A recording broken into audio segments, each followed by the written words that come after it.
Hi, it's Paul here from InterAcct Software. Today we're looking at the closing off job function, which is basically a function that will write off any remaining work in progress on your job and close the job as far as the status of the job as well to say it's been completed.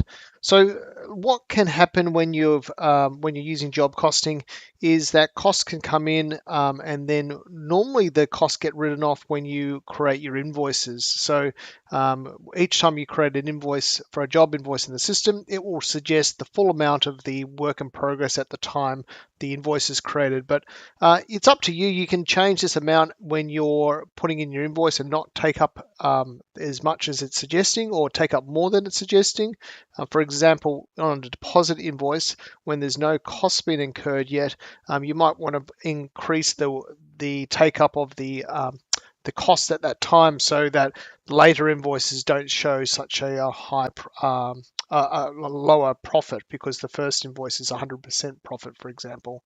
So that's why there might be some variations there. But the main reason why there might be a variation with the work in progress balance at the end of a job is typically that an invoice has occurred and then further creditors invoices have been entered or have come in after the job has been completed. So this might be things like just a purchase order, for example, that you know that cost is coming through, but you've even got the goods for it, you've delivered them, but you haven't actually got the invoice from the supplier yet. So that might come through and then increase your work in progress at that time. So that's why it's possible also that you might need to close the job multiple times because that cost might come through and you might need to reopen it because it's an extra cost that you need to invoice, but typically you'll just need to close it. So what we'll do today is I've got a test job in this system here.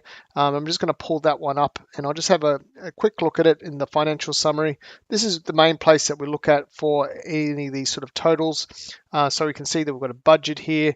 We've got the main thing that I want to look at though is today is the cost side of things. So I'm not going to worry too much about the invoice side of things. I'm just looking at the costs, and you can see here we've incurred $8,000. We've taken up $6,000.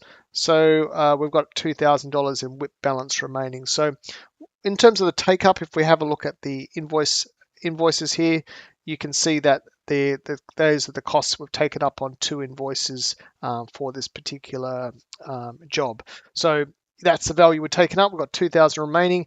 Now we could, if for instance, if it was quite a recent invoice, we could simply just come through and change the cost on here.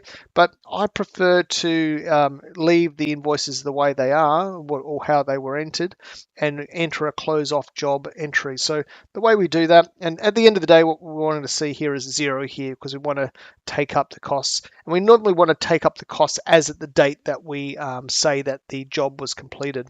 So normally that is the invoice date, but sometimes it could be any other date. It doesn't really matter.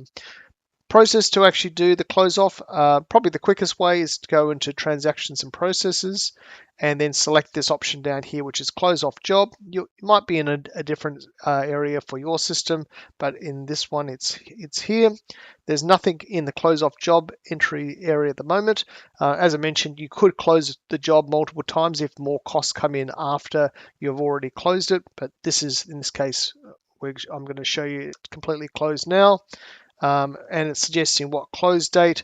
I'm just going to leave that as today's date just by pushing enter, and then here with the follow-up date, I'm just going to leave that blank as well. So you can see here it's going to take up $2,000 in the WIP, so it's going to leave a balance of 0. So I'm just pushing enter here, and then if I come back to the prior screen, just escaping back, you can now see that the taken up value is the $8,000 and the WIP balance is now 0.